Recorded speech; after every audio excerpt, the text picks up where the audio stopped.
Welcome to the Solid Verbal. The Solid Verbal. Come after me!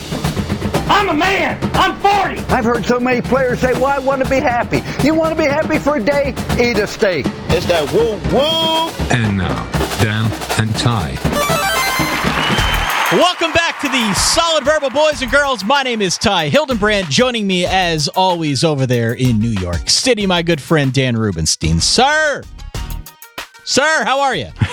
I'm pretty good. I'm slowly but surely moving into what will eventually become the home studio / second room / soft and soundproof experience. It's going pretty well. I've got three shoe boxes stacked up for my mic stand that is hosting the microphone on which I'm speaking.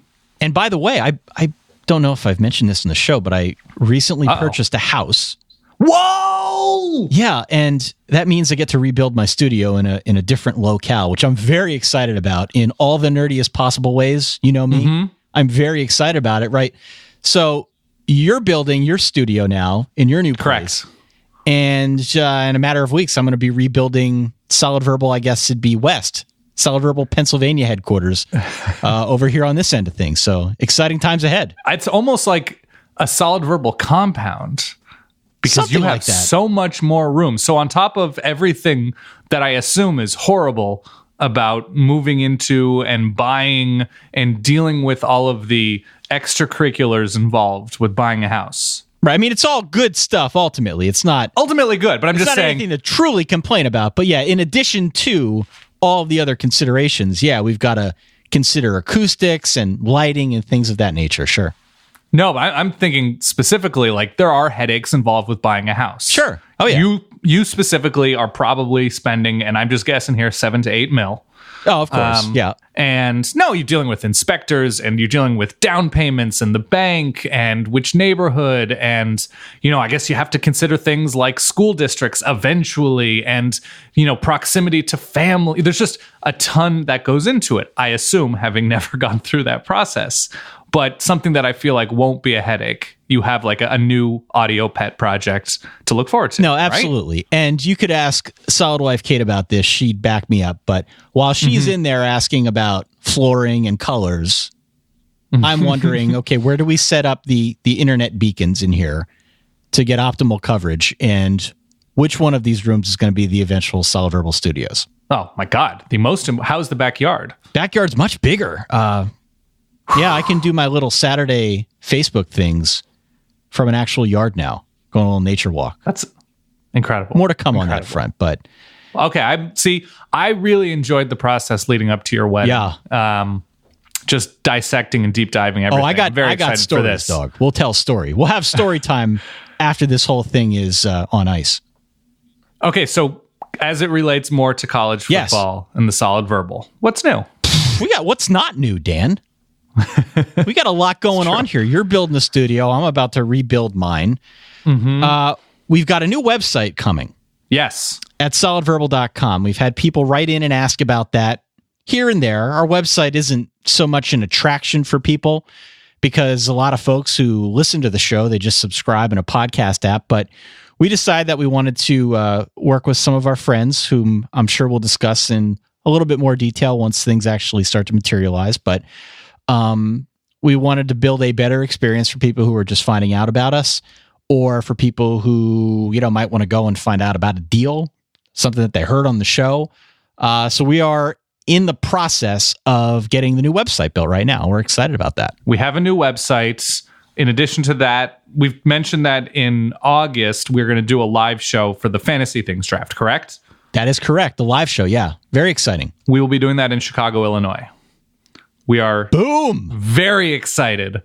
A very big city for Verballers, a big city for college football, being that so many people that go to Big Ten schools find themselves in the Windy City, the second city, Chi-Town. And we could not be more excited to be doing our live show there. So that will be at some point, hopefully mid-ish. Yeah, I would say early to mid-August would probably be the ideal target for that. Yeah. And part of the reason... What are we doing this show in mid-April? Yeah. Part of the reason we are saying it this far ahead of time is we want to make sure that the venue that we choose is the best we can possibly do for the the Fantasy Things Draft, because we know we have a lot of listeners in Chicago. We want to make sure everybody can fit in.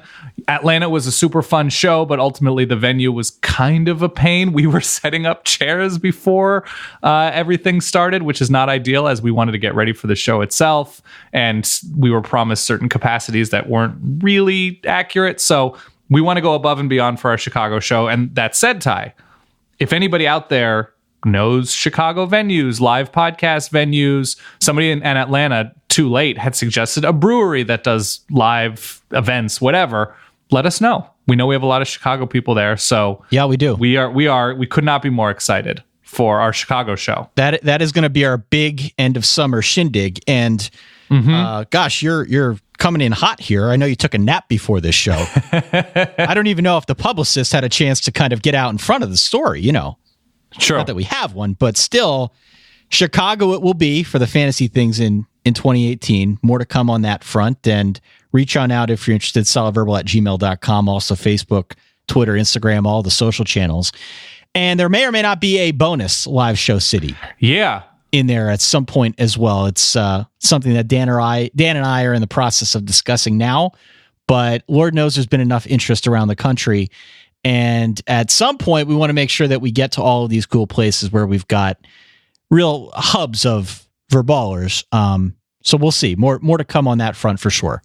Yeah, it might be on the East Coast. We might try to go Central Texas or something like that. California, we know we have a good number of listeners. So we have options, but we are for sure doing the Fantasy Things Draft show in Chicago.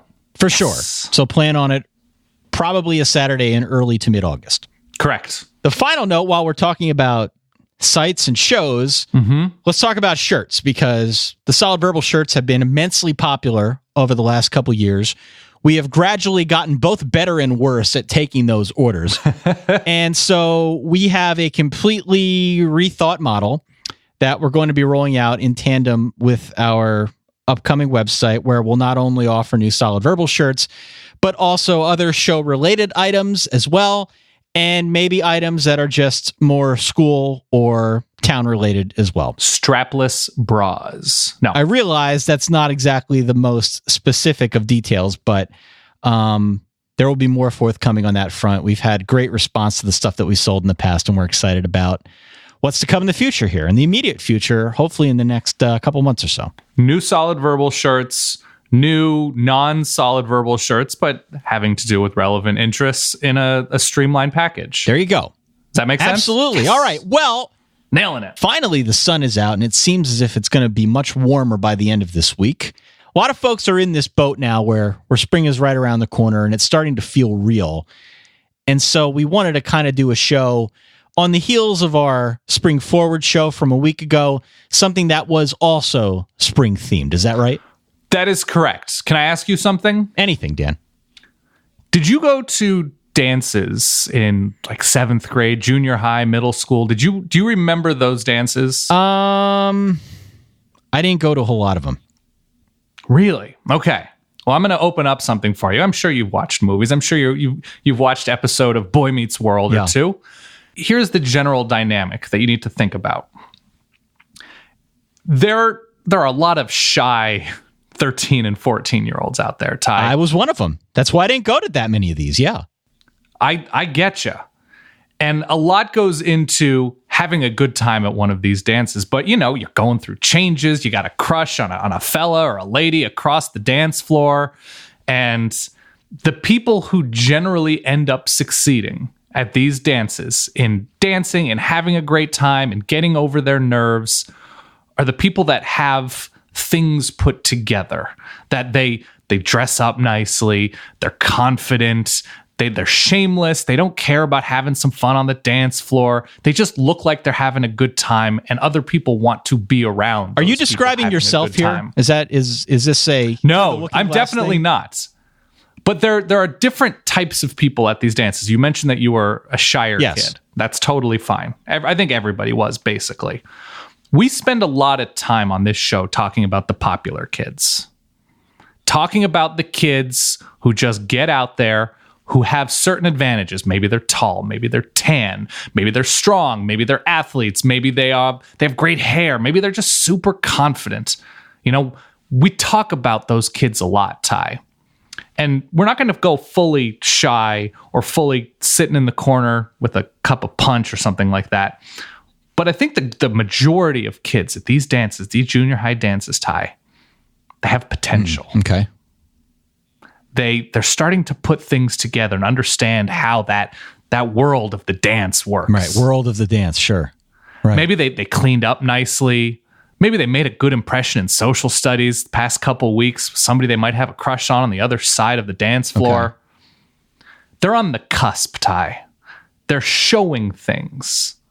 They're ready to blossom. You are really playing this up, man. You know what I'm talking about here, Ty? We have 10 teams here today. These are not the popular kids, Ty, but they're showing potential.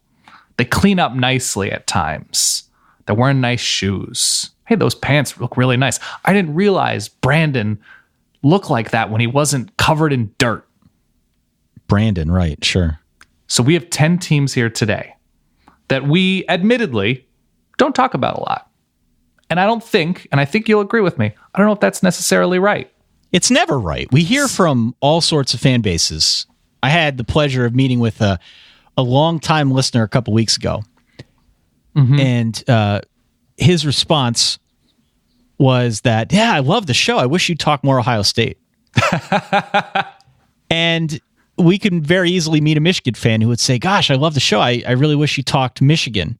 It seems no matter what fan base we have the pleasure of interacting with, they always wish we talked about their team more. I remember on signing day, an Ohio State fan was like, they only spent 5 minutes on Ohio State's class. Right, and that's the problem because we're a national show.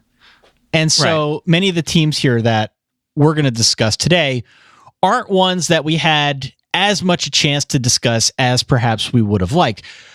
An important note here on how we pick these teams. Mm-hmm. Dan and I went through in a G chat, and we looked at all the teams that we think we talk a lot about, the big market schools, if you want to call it that, the bigger blue blood programs that everyone is used to hearing about on this show and other shows. We eliminated them from the equation. Your Lehighs, your Lafayette's, your Bucknells. Then we had a 5-round serpentine fantasy style draft. Yes. I had the first pick. I took Arkansas. Okay. The Hogs. I'm going to talk about them first here. There's a lot of promise, Ty. Promising budding elements. Potential. This is the very small periodic table of elements. That's correct. Yeah. So let me start with Arkansas now that I've given away the farm here. Yeah, let's do it. The Hogs went 4-8 last year. Then they fired Brett Bielema, which is sort of a long time coming. Arkansas fans had to be done. I think, ready to see the end of Brett Bielema. Not because they didn't like Brett Bielema, but Brett Bielema just he didn't deliver on the promise. When he came in to Fayetteville, there was this sense that he was going to build this awesome ground attack, and to some extent, he kind of did in spots. But the problem was defense. They just couldn't stop anybody. Right. We saw that last year. They gave up something like 36 points per game.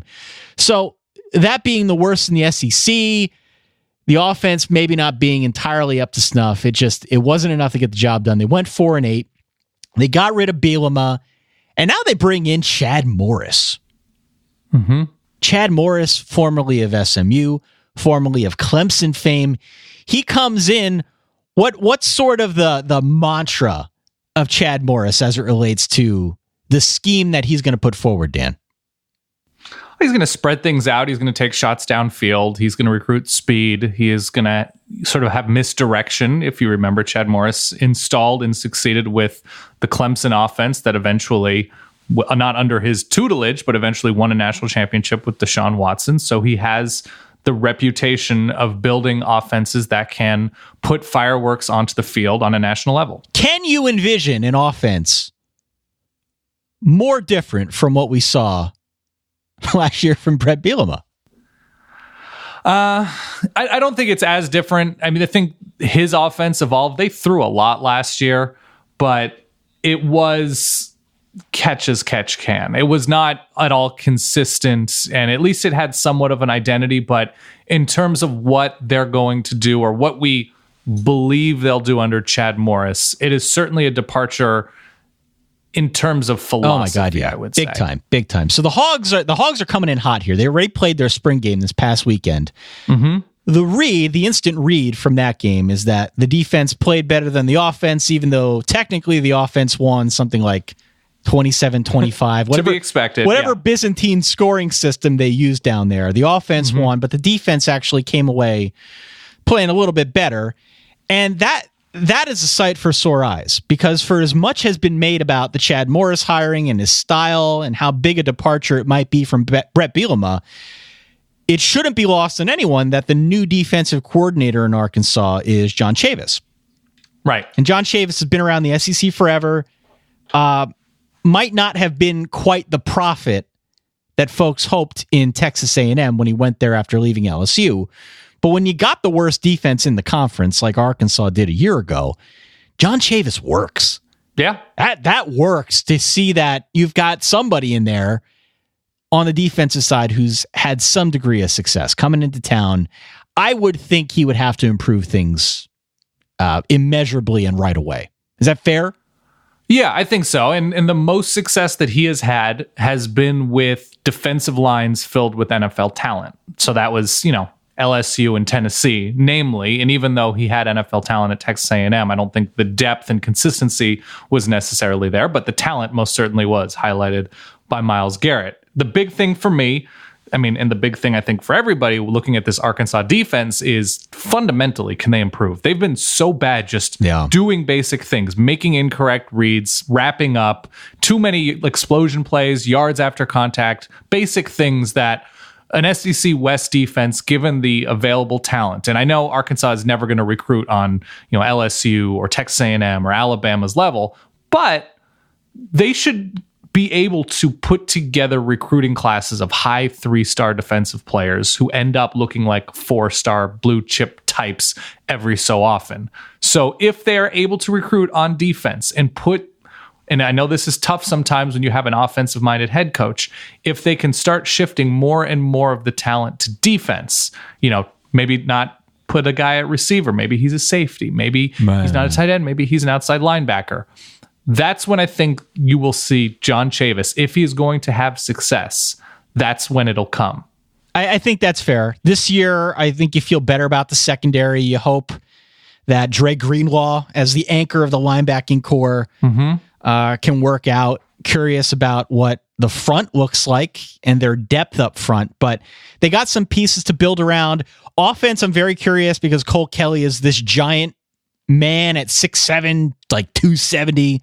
Just a big freaking dude who we saw with a couple starts last year.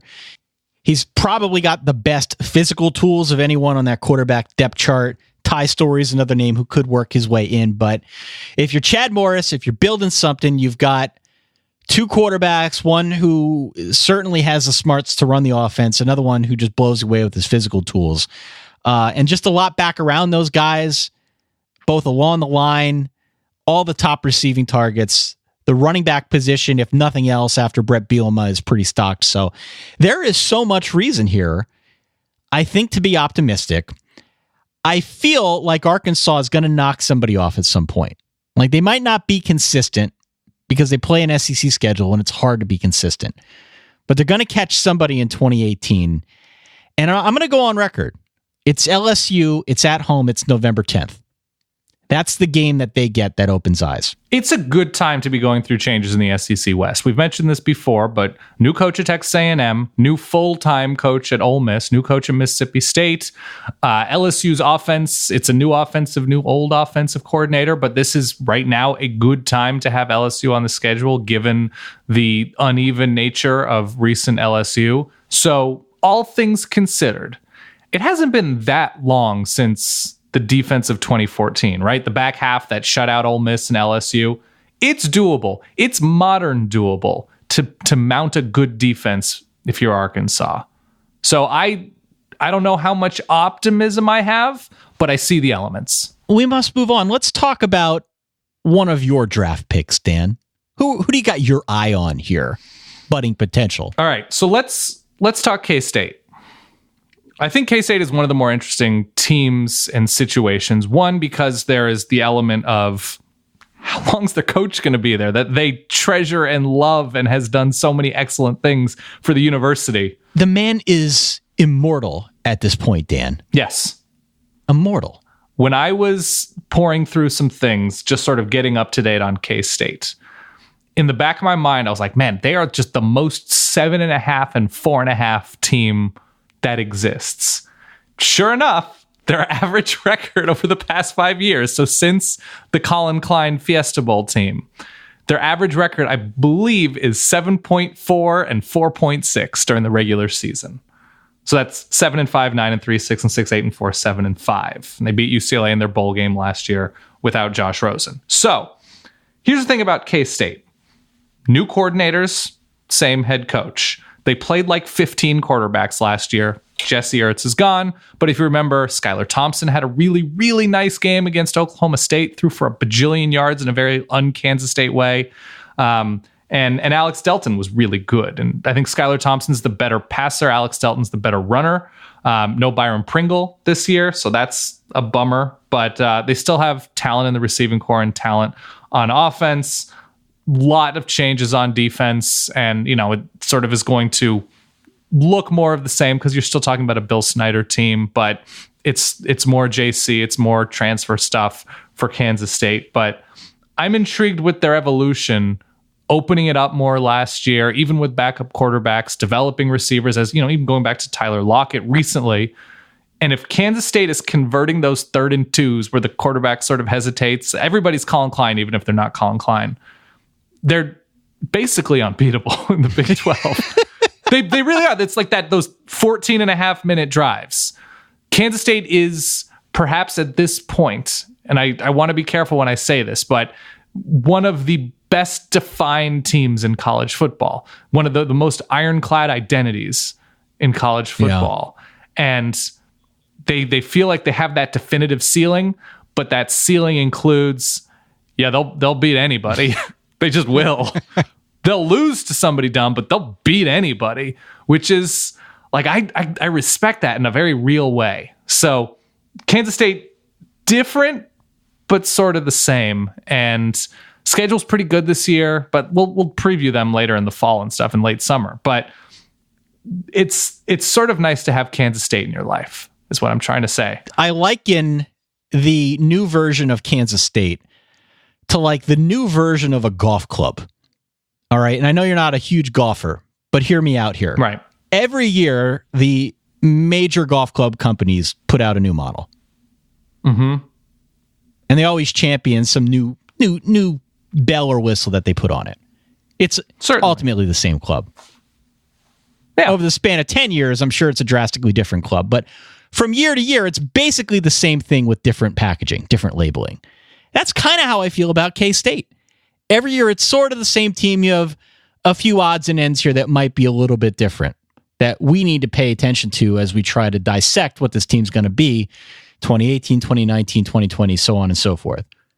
By and large, same team, same philosophy, same team, same coach.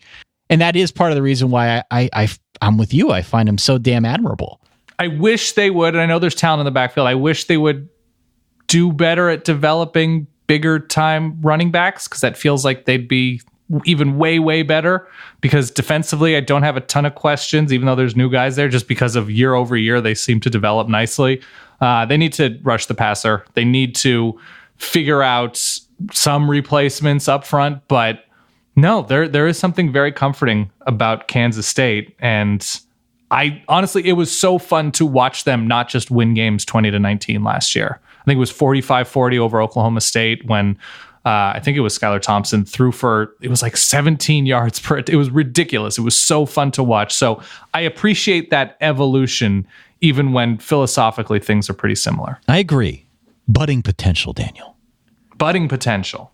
Let's go to one of my picks here. Okay. I want to talk about North Carolina. Oh, okay. No, putting potential is right. We made fun of North Carolina at our last live show. Mm-hmm. You know, North Carolina had a 3-9 year, and I think we sort of likened them to just the senior who gives up. Mm-hmm. Best case is senioritis, worst case is senioritis. You know, they get a couple games in and it's like, dog, it's over. We're moving on to college here. This thing's done. 3-9, not a good year. Super beat up. Super beat up. It was senioritis. It was tendonitis. It was laryngitis. It was everythingitis. Carolina, though, it's one of those teams where I looked into them a little bit more, and I still don't feel like I really got anywhere. Okay. I think the outlook has to be better than it was a year ago, because you're right. The injury department was not kind to them at all. Larry Fedora as a coach, you might question what he can do defensively, but in terms of offense, he's generally got a pretty good track record. That was part of the reason why they hired him. Sure. He's a guy who knows how to develop offensive talent. I feel really good about Anthony Ratliff Williams. I think he's a stud in the makings. I really like Nathan Elliott throwing to Anthony Ratliff Williams towards the latter part of last season. What I didn't like is that it took him like 7 games to get to Nathan Elliott. Correct.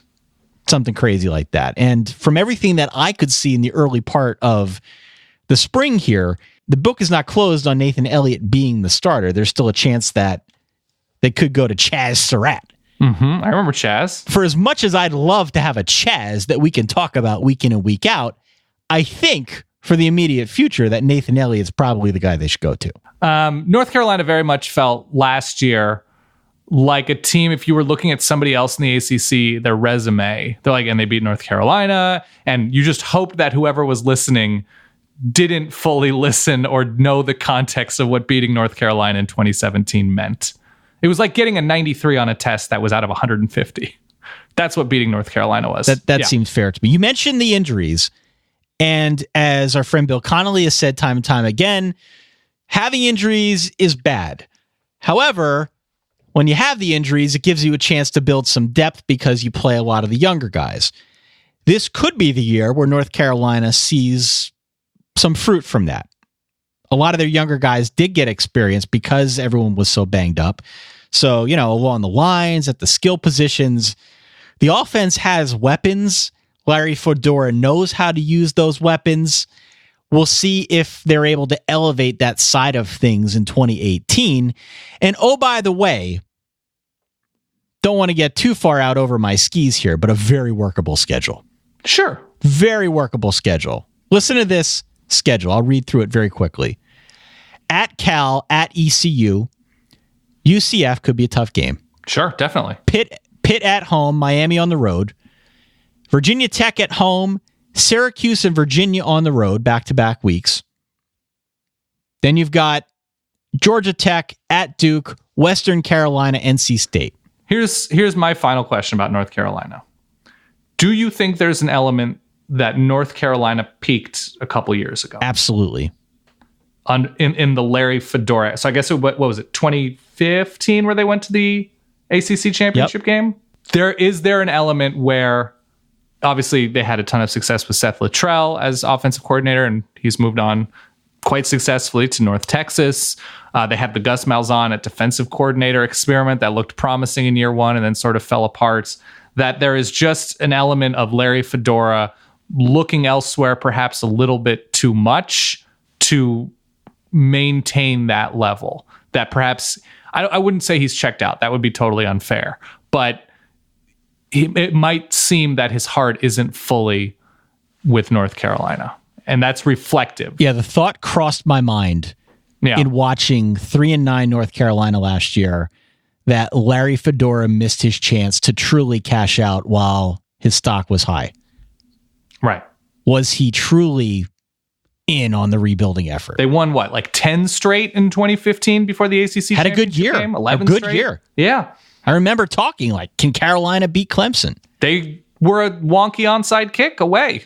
I think to compare him to Sonny Dykes and Cal isn't fully fair because he's had much more success. But Sonny Dykes was always that same guy who had eyes elsewhere, and ultimately things just went super downhill after that 8-win year, and they just had enough of each other. I hope that it doesn't come to that. I hope that North Carolina is on the bounce back because it's an attractive school that can attract high-level talent that can succeed in a big way in the ACC. So I'm hoping that's not the case, that there was a window. So we'll see. They have talent coming back. They have some experience from a year ago because of the injuries coming back. If they can stay healthy, if they can build on some of that experience from a year ago, I think it puts them in a position where, maybe we're talking about them in a much, much different light. That's not to overlook that their offensive line is in a bit of flux. And defensively, they too have been terrible. 31 points a game last year, awful against the run. They do have deficiencies that they need to get resolved, but I think by and large, I feel better than 3-9. Oh yeah, they should be a bowl team every year. Absolutely. Yeah. Let's make a surprisingly easy transition to Cal. Okay. So Cal in their, I guess, last 5 years, so that's 4 years of Sonny Dykes and 1 year of Justin Wilcox, 1-11, 8-5, 5-7, 5-7, 5-7, which is about right. I think we were pretty high on Cal early on, beating North Carolina and Ole Miss early on in September. And then everything sort of came back down to earth pretty quickly. And then they slaughtered Wazoo. I think, was that an Adam Amin game? Yeah, I believe it was.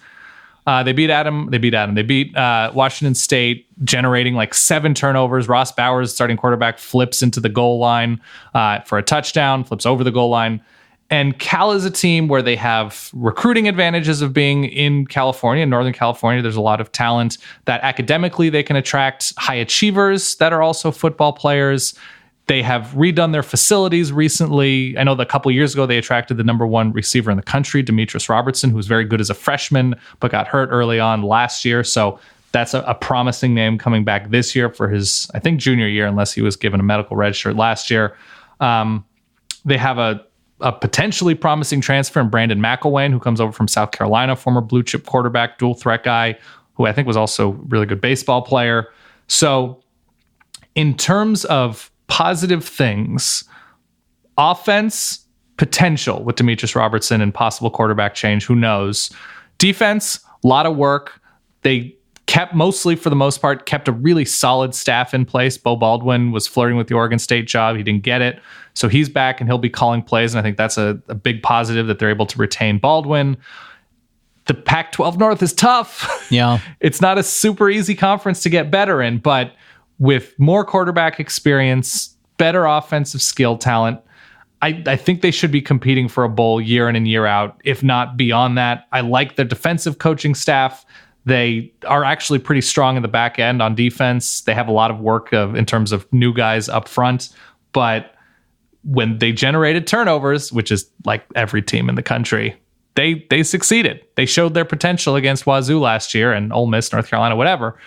I am hopeful that Cal is able to take advantage of things that they have that other Pac-12 teams don't necessarily have. Have you been to Berkeley, Ty? I haven't. I've never been to Berkeley. I love Berkeley, but I could understand why a 17-year-old wouldn't. I could definitely understand it. So I am buying on Cal as because I really do like Justin Wilcox. I'm buying Cal as a starting this year and beyond making bowl games. You know why I liked Cal last year? Why? For all their deficiencies, and of course they weren't all that consistent, but they were damn plucky, weren't they? Yeah, they finished the season what? They almost beat Stanford and UCLA. And I like seeing that. A team that is down and beat up and losing key players and, getting blown out by a couple teams. I like that they showed fight deep into November. I think that's a good sign for the Bears moving forward. Oh, absolutely. You can say that about Cal. I should have said that about UNC. They were in the same boat. Yeah. They only won 3 games, but you could tell that they were in every game. They were trying, and they were playing pretty damn hard, despite the fact that maybe the record didn't reflect it. To go back to my comparison, I think Cal is a really good-looking exchange student. Okay. Who doesn't fully understand the concept of American dances and doesn't really speak the language. But the potential's there. Okay. It's a very weird comparison. I'm with you. I know it's weird, and I'm just... Sometimes you just have to double down, Ty. All right, double down, Dan. I like it. Yeah. Let me stay in the Pac-12. Let's out west. Utah went 7-6 a year ago. The Pac-12's Kansas State. That's right. 7-6 a year ago. They won the Heart of Dallas Bowl, I believe, over West Virginia, if memory serves. I think they were the only Pac-12 team to win a bowl game. So let's celebrate that win, Ty. We have this difficulty every year with teams like Utah, with teams like K-State. You want to throw them in the mix as well. Mm-hmm. Teams that maybe lack the sex appeal, but don't ever seem to lack the consistency. Mm-hmm. Every year, they find a way to achieve the fundamentals. And when they're out there playing the games, that goes an awful long way, doesn't it? Absolutely. And so what I like about this team, first and foremost, is the coach, Kyle Whittingham. Mm-hmm. Kyle Whittingham knows how to coach those fundamentals. He knows how to get a team ready, and he knows how to be consistent, particularly on the defensive side of the ball. With Utah over the years, it's really been up front along that defensive line. This year, I think it could be a little bit different for him because he's only got one guy back along the defensive line, and much of his experience will be in the defensive backfield. And you look at like the back eight. Now, with that being said, does anyone doubt that by the end of the year, Kyle Whittingham will find a way to put together a top 25 defensive line in college football? I don't. No. Which is what he does, right? That's his thing. It's his MO. Yeah. So defensively, Utah is going to be fine. And that goes a long way in a conference that, by and large, is still dictated by offense. Sure. You pair some of those pyrotechnic offenses up against a quality, fundamentally sound defense, and that's where Kyle Whittingham's made his hay. So they're going to be just fine on the defensive side of the ball. What I like about them, in addition to that, is the fact that Tyler Huntley, their quarterback, who had a breakout year last year, he comes back. I like that they seem to have enough talent around him. Not guys that maybe have the sex appeal that you might find elsewhere, but certainly plenty of depth on offense that can work around Tyler Huntley. And outside of really just losing their top two weapons out wide, which is no laughing matter, you lose a guy like Darren Carrington, who had a great year. I think Utah can be a team that is more than just consistent on defense and fledgling on offense. I feel good about their prospects to take a leap forward on offense. Yeah, other than Darren Carrington, Utah offensively has been a who's who of huge depth of guys who can't get open downfield. That's right. Like real solid at like 6 yards and turn around and boom, the ball's right there. But as soon as you actually need to stretch the field, Utah has struggled finding those guys recently. But have developed running backs nicely. You mentioned the lines, all true. We've been able to count on a Utah November swoon pretty consistently. Like they really start impressing us September into October, maybe knock off USC or something like that, and then just get murdered by Arizona. That's right. Or just get beat up by Oregon State. And you're like, what happened to the other Utah? What? We were so... You know who Utah is at the dance, Ty? Double down, Dan. Mm-hmm. Utah's, let's say, a little larger. I think that's fair to say. Charmingly large, possibly Australian, very charming, affable, big personality, convinces a crush to dance. You get close to them. Ooh, should have put on deodorant. Okay. Ooh, should have checked the breath. Just those little final touches just aren't there for Utah. And it seems to be the case year in and year out. But again, they were the only team to win a bowl game. So good bones is what you're saying. Good bones, but a little rough around the edges. Yes, absolutely. Maybe no defining feature. Yeah, everybody knows and loves a lot of soft features. Yeah, the affable big guy. Yeah, great to have around. All right. So Utah. All right, so that's Utah. We'll go to another team with an affable big guy. Affable big guy. Affable big guy. Let's go to South Carolina. Ooh. And I'm going to take back the word affable, and I'm going to fill it in with needlessly aggressive. Right. That would be Will Muschamp, right? Yes. Needlessly aggressive feels accurate to me. Yeah. I just shout out to the whiteboards out there for their sacrifice. 6-6 and 8-4 in his 2 seasons in Columbia. And I guess it's relevant that Steve Spurrier in 3 of his 4 final full seasons, so not the season that he left early, where I think his son took over, he won 10 games. Right. So it's a very different SEC East than the end-ish of the Steve Spurrier era, but winning at South Carolina is doable, is 100% doable, even with a national championship contender in state as a rival. Now, South Carolina and the story of their spring has sort of been the Tanner Leeization of the offensive tempo that they're running with Brian McClendon, which is, listen, we hope it works out, Ty. I see story after story after story. They're playing with tempo. This new look offense, they get rid of Kurt Roper at the end of the season last year. Georgia's Brian McClendon comes in. He's I think receivers coach, has been promoted to offensive coordinator. Jake Bentley coming into his own. They get Deebo Samuel back. It's all happening in Columbia. Yes? So you'll remember that Steve Spurrier in South Carolina parted ways very early on in the cycle. We talk about the coaching carousel. South Carolina seemed like they were the first one to be out there advertising the fact that they were going to have an opening. And for a while, it seemed as if they might get Tom Herman. That was the rumor initially. Tom Herman. Wow, what a get for the SEC East. That did not materialize. And actually, as this thing played out, they were one of the last teams to get a football coach. It almost felt like a bit of a letdown. Yeah, there were Rich Rod rumors, I believe, in there as well. Sure. And so eventually when they brought in Will Muschamp, it was like, oh, God, a retread. A retread does not seem like what South Carolina wanted when they announced this move very early. But I'm pretty optimistic. It was not pyrotechnic, but there are the bones there again, affable big guy, overly aggressive big guy, what have you, that I think with the SEC East, getting better as a whole. And more mysterious and new, yeah. And more mysterious, sure. There are plenty of reasons to feel like South Carolina's headed in a good direction to keep up with the Jones. South Carolina felt like a very dependable neighborhood restaurant last year, where they knew that the limitations were clear, and you don't watch a South Carolina game thinking that they're going to beat up on Georgia, or they're going to beat up on somebody great. But Jake Bentley was solid, maybe threw a little too many picks. Defense was nice. They lose a few key pieces, but returned a couple of big ones up front. And when they lost, they definitely should have lost. And when they won, they should have won. And we knew what we were getting.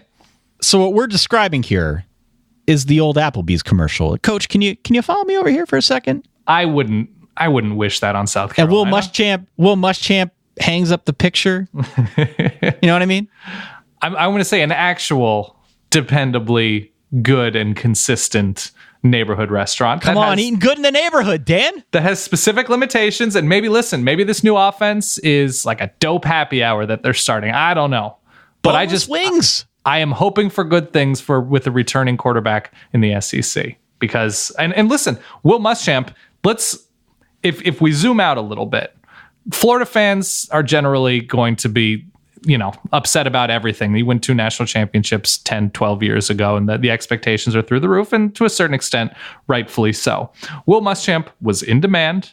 Will Muschamp has succeeded with defense and recruiting everywhere he's been for the most part, or I think everywhere. He's recruited super well. South Carolina signed a top 20 class, I believe, this past cycle. So there are multiple reasons to believe in South Carolina as a team whose trajectory is encouraging.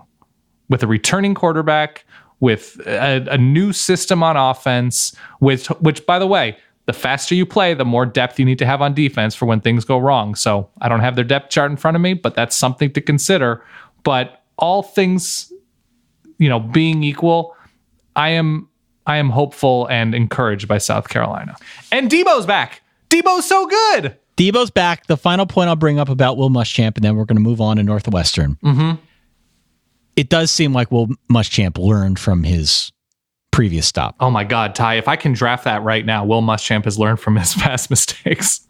I would. Just throwing it out there. Oh my God, Ty, put me down. I'm on the clock. That's what I'm taking. All right. Let's talk about Northwestern. Okay. I was just there. Northwestern was 10-3 last year. They won the Music City Bowl over Kentucky. I have no idea how they went 10-3. I never have any idea how they go 10-3 or 9-3 or 8-5.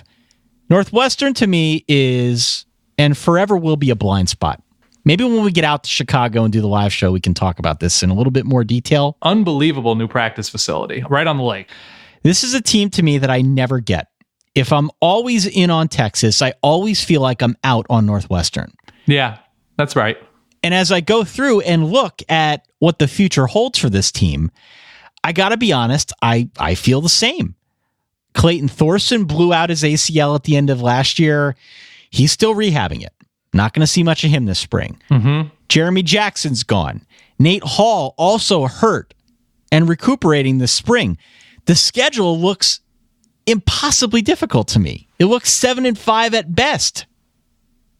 So I'm not sure why I feel optimistic at all about Northwestern, other than to say that I'm usually wrong about them. They went 10-3 a year ago, and I didn't think it was possible. I look at the schedule now. I look at some of the uncertainty. I say 7-5, Dan. They will do better than 7-5. Agree? Yes? Oh, yeah, definitely. I'm a big believer in Dan Persa, Ty. Isn't he from where you are from? Bethlehem Catholic, yeah. Okay. So if Dan Persa showed up this year and just played quarterback for Northwestern, yeah, and we tuned in, would you have any sort of inkling like, is that can't be right? I would have Dan Persa's damn near 30 years old. No idea. No, you would have no clue. Northwestern does things and succeeds because they're not conservative, even though their offense has been sort of disappointing recently. It's been defense for Northwestern recently, and it feels very much like Northwestern is in a sea of volatility in the Big Ten West. I mean, with Nebraska struggling, with Iowa up and down, Wisconsin obviously has been super consistent, but Illinois has been down for a while. That Northwestern isn't necessarily succeeding because they are a very, very good team, just bludgeoning lesser teams. They're just a consistent team. They're like, they're somebody that is existing during a depression that decided, you know what, I don't trust the banks. I'm just going to keep all my money myself and I'll see what happens. They're not making any money, but they're just getting by. They're just living their best life. And that's what I feel like Northwestern, they're developing, especially up front on defense. They're developing NFL level talent. They're keeping themselves in games. They don't make a ton of mistakes. And in the Big Ten West in 2015, 16, 17, 18, it goes a long way, doesn't it? Yeah, big time. Pretty good defense, not a ton of mistakes on offense. Year over year, the quarterbacks are always like a B+. That's great. Northwestern. Home run hitter in Justin Jackson.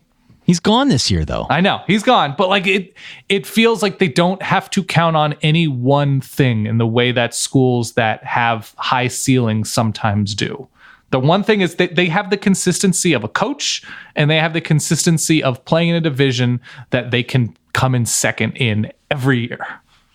The ultimate in team football. By the way, I really like Evanston. I was just there because I was in Chicago and we were kicked out of my in-laws' house because they were preparing for a big dinner. And it was nice. Evanston's a nice college town right there on the lake. I'm sure it's just balls awful during the winter, but it was super nice in the spring. I liked it. All right, stay in the Big Ten West. Talk to me about Minnesota. Let's stay balls cold, Ty. PJ Fleck row the boat? Yeah. I'm feeling pretty good after seeing his first full recruiting class and knowing what they might be able to do on offense, which is something they haven't been able to do in a long time. Do you know the last time Minnesota finished the season in the top 20? Probably got to go back 7-8 years. 2003. Whoa. Lawrence Maroney, Minnesota is the last time they finished in the top 20. And, you know, the Jerry Kill era had certain ups and certain downs, certainly. Minnesota, 6-6, 8-4, 8-4, 5-7, 8-4, 5-7. And that all feels like I could have made that up right there. Would you have known? Nope. No. Wouldn't have known. So no, and apologies, Nebraska fans, no decent wins in 2017, first year of the PJ Fleck era. But obviously that transition happened, was that March, February, March? It was not a natural transition for Minnesota. I guess he finished out the class. So I guess it was maybe January. I don't know. But Minnesota had a expectedly disappointing first year of the PJ Fleck era. But here's the good news. Demery Croft, gone. Transferred to, I think, Tennessee State, the starting quarterback. They have a promising JUCO. Maybe he's their Gerard Evans. Maybe it's the newish coach bringing in a JC quarterback to run a certain style better than the incumbent guy. His name is Vic Viramontes. It sounds like a phenomenal name, so I'm already rooting for him. Good size, dual threat, makes sense. The big thing is PJ Fleck recruited super well. Offensively, they have weapons. There's an incoming freshman. We talked to Bud Elliott about Minnesota's incoming class. His name is, I believe was Rashad Bateman, 4-star receiver from Georgia, who, and I know there's returning talent offensively, skill position wise, but he could come in and offer something that they haven't necessarily had in a little bit. And that's high level offensive skill talent that could be consistent over the next 3 or 4 years. So, yes, Minnesota had a struggle-ish year last year. The offensive line was just totally decimated by injuries. I feel good about PJ Fleck as he gets more and more of his own recruits to Minneapolis, because he is somebody who is going to succeed, and they kept all their coaches from last year. He is somebody who will succeed because he gets this team ready both physically and emotionally. If Minnesota is to win 8 or 9 games every so often, or more often than not, it will be because this is a team that plays hard and forces turnovers and does things, and they do things that inspired teams do really well. So I feel good about Minnesota improving as it becomes more and more Flecky. Flecky. As that roster becomes more and more Flecky, because I think he's going to be able to recruit on a top 40 level. Flecky, baby. Wow. So the Big Ten West, not too bad. It's improving. Wisconsin, obviously the Titan of the West for right now. Mm-hmm. Nebraska brings in Scott Frost. With Scott Frost comes a ton of talent on the coaching side of things, for sure, and a ton of promise. Being so, he's an alum of Nebraska. Mm-hmm. You've obviously got Purdue in that situation, which has improved very quickly. Yep. Now we're talking about Minnesota. We talked about old trusty Northwestern. And Minnesota can help to provide that depth, provided they've got to recruit better up front on defense. They were so good for so long when Jerry Kill was the head coach. I think their defensive coordinator is now at Washington State. He replaced Alex Grinch, who goes to Ohio State. But they were so good at developing large 3-star defensive men. And that sort of fell off these past couple years. So if they're able to get back to that point, I feel good about Minnesota as a once again perennial bowl team that is good enough. God, I just remembered Mitch Leidner's existence. That is good enough to get to and win bowl games. And make this, and you're right, I think the Big Ten West, for as much as we've made fun of it recently, with just the most consistent team outside of, I guess, like Alabama and Clemson at this point, in Wisconsin. Not the best, but the most consistent, Ohio State. But the consistency of Wisconsin, the upside of Nebraska, the intrigue of Purdue, and I think there can be energy with Minnesota. And I say this sincerely, Ty. I want to get to Minneapolis. Everybody that I mention the word Minneapolis to says, you know what? Minneapolis is pretty fun. I've been to a lot of places around this country, Ty. Have you been to Minneapolis? No, I've heard great things. I got to get there sometime between. Ski-U-Ma, baby. Yeah, exactly. So I don't know about 2018, but I can see, like, through the haze, I can see a fun Minnesota. And they also got that, remember the giant, I think he's Australian, but he went to the IMG Academy in Florida, and Andy Staples wrote a feature about him, Daniel Falele. Oh, yeah. So he's at Minnesota. He's a That's project. right. He's only been playing football for like 3.5 weeks. But if he is anything, he's like 6'8", 400 pounds. If he can get his weight down a little bit, I don't know. That could be, they could have a ridiculous freak on their hands. Who knows? So, all right. I'm excited. Let me stay in the Midwest here and talk about my final team. This was a crowd favorite last year. It's not so much a team that we didn't talk a lot about. It's a team that we haven't talked much about in the long storied 10-year history of the Solid Verbal. Last year was really one of the only years that we talked about Iowa State. Maybe the only notable exception being when we had Paul Rhodes when he was coach. on the program. Interviewed him, one of our favorite interviews Definitely. that we've done with the coach. Iowa State won 8-5 last year. They won the Liberty Bowl over Memphis in a good game, 21-20, I want to say. More of a defensive game than perhaps we expected. They were the surprise sort of breakout team of all last year. Matt Campbell, their head football coach, was in his second year, obviously paying very quick short-term dividends for the Cyclones since they brought him over. What I like about Iowa State moving forward is that Kyle Kempt got an extra year of eligibility. For sure. I don't know how old Kyle Kempt is, but anytime you win an extra year of eligibility, that usually means you're older than your peers. Kyle Kempt had a good season last year, took over at quarterback for Jacob Park, and was just someone who came in and was consistent. Didn't shoot himself in the foot, was able to get the ball to our boy Duke of Hazzard, Allen Lazard. They lose him, though, right? They lose the Duke of Hazzard, Allen Lazard. They still have David Montgomery, though. What a year. Yeah. Pretty good. David Montgomery was pretty good. Wore down a little bit down the stretch, but still pretty good. They have some returning players along the offensive line, which I think is going to give them some stability. And I think the second half of their schedule is very gettable. Okay. Very gettable for Iowa State. Hit me with the second half of their schedule. Texas Tech at home. On the road at Kansas. Baylor at home. At Texas, which is a tough game. Sure. But who knows what you're going to get out of Texas anymore. And then back home against K-State. All Gettable. right. Yeah, Gettable. That's fine. I mean, we're talking about a team that beat Oklahoma and Baker Mayfield last year. That's right. The first half of the schedule scares me a little bit more. I think maybe there's a feeling out process till this team tries to adapt to losing guys like Duke of Hazzard, Allen Lazard. You go on the road at Iowa. Iowa's got a pretty good quarterback in Nate Stanley. Early season, who knows what you're going to get there, early September. Even though you're home against Oklahoma the following week, you're still playing Oklahoma. It's a tough game. Sure. You also got to go on the road to TCU, on the road to Oklahoma State. Also got a game against West Virginia with Will Grier coming back.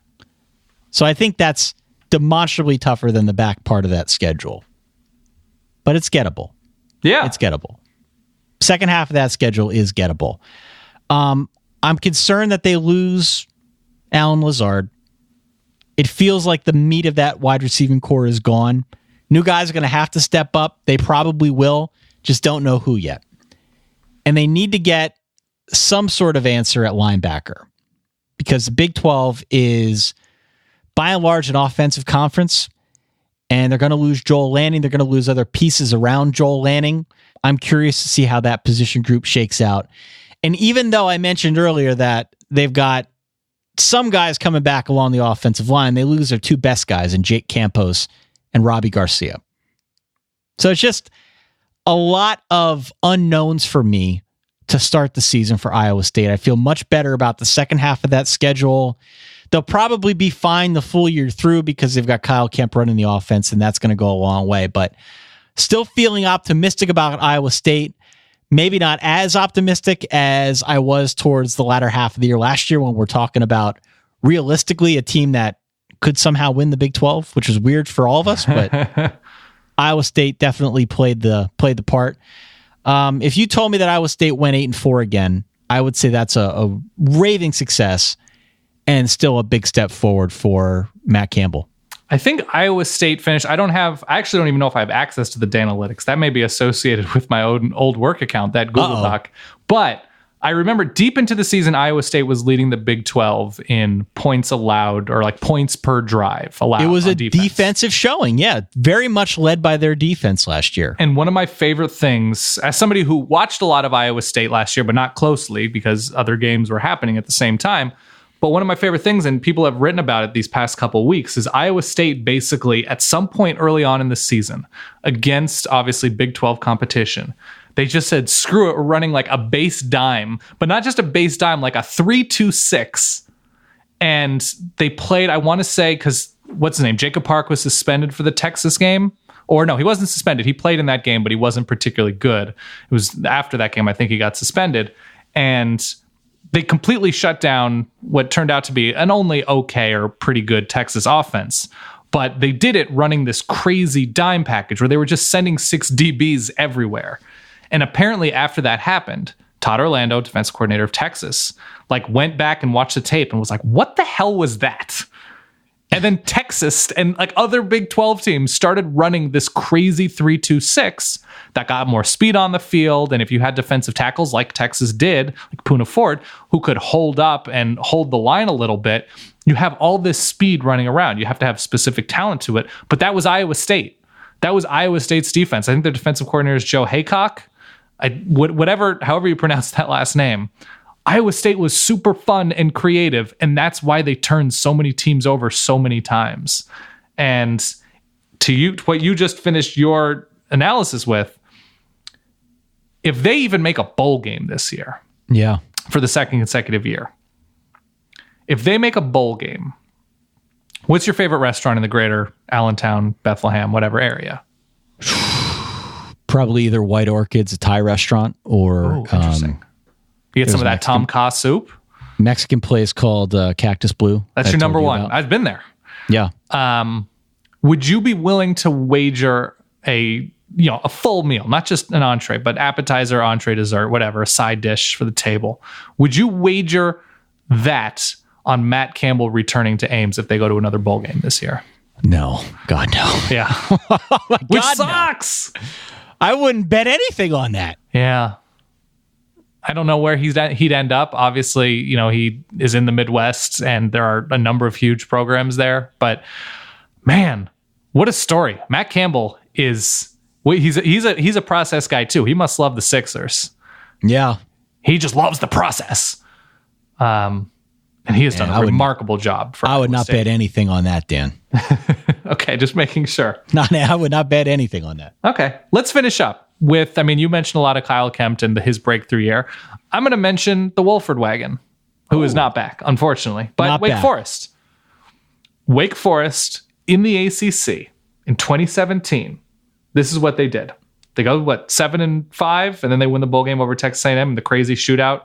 So Dave Clawson's 4 years in Wake. 3-9, 3-9, 6-6, 7-5. So the line on the graph, the line of best fit, whatever, the line graph we're looking at going in the preferred direction.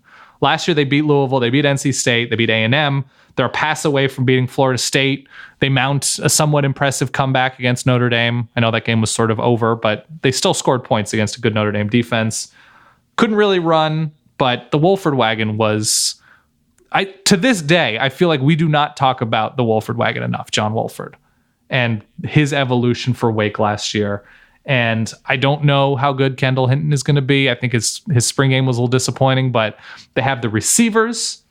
The defense was okay to sub okay.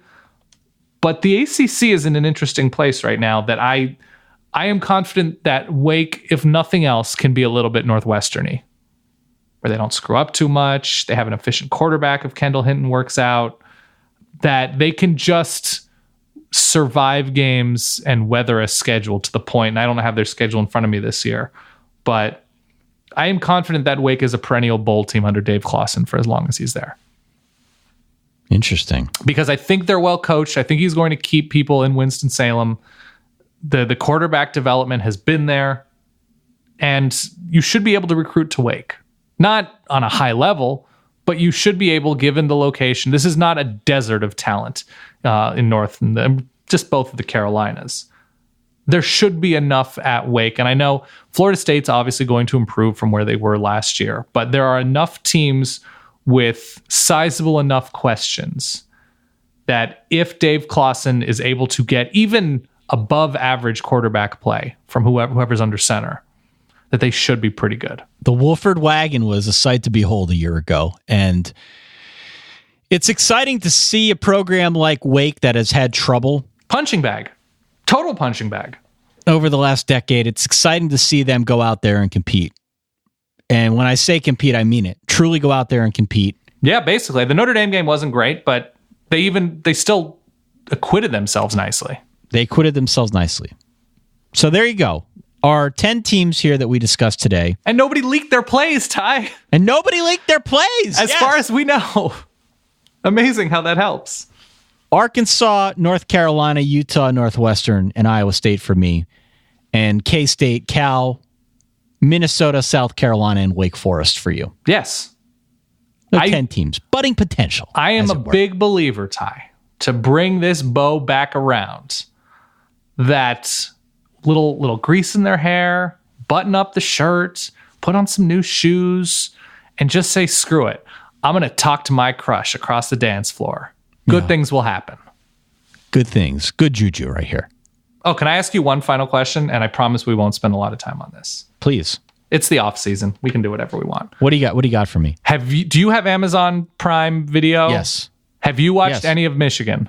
No, not yet. Do you know what I'm talking about? I do, yeah. Okay, so Michigan, if you don't know what I'm talking about, Michigan is the subject of All or Nothing, which is, I think, the Hard Knocks crew. If you watch Hard Knocks on HBO with an NFL team.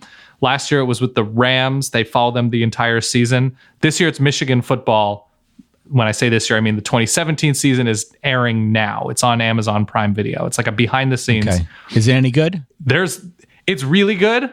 Jody with an eye doesn't love reliving some of the moments from last year. We're 3 episodes in.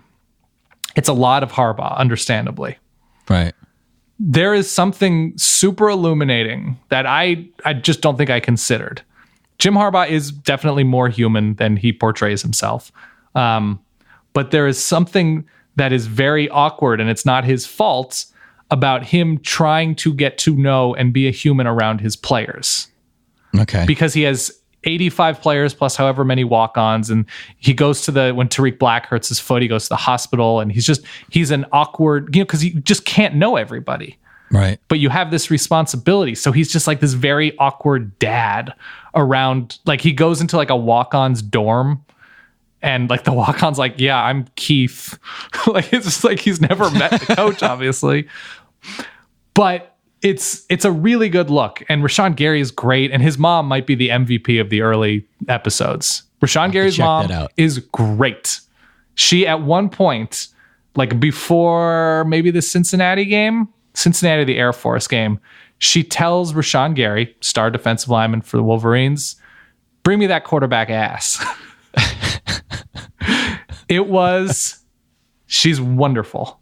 And like Rashawn Gary is awesome. He's like a 4.0 student. Like I'm not a Michigan fan, but I love these behind the scenes shows, and I think it's worth checking out.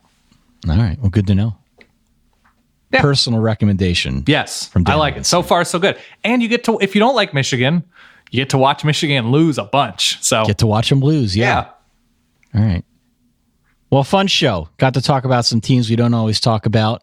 Appreciate everyone stopping by.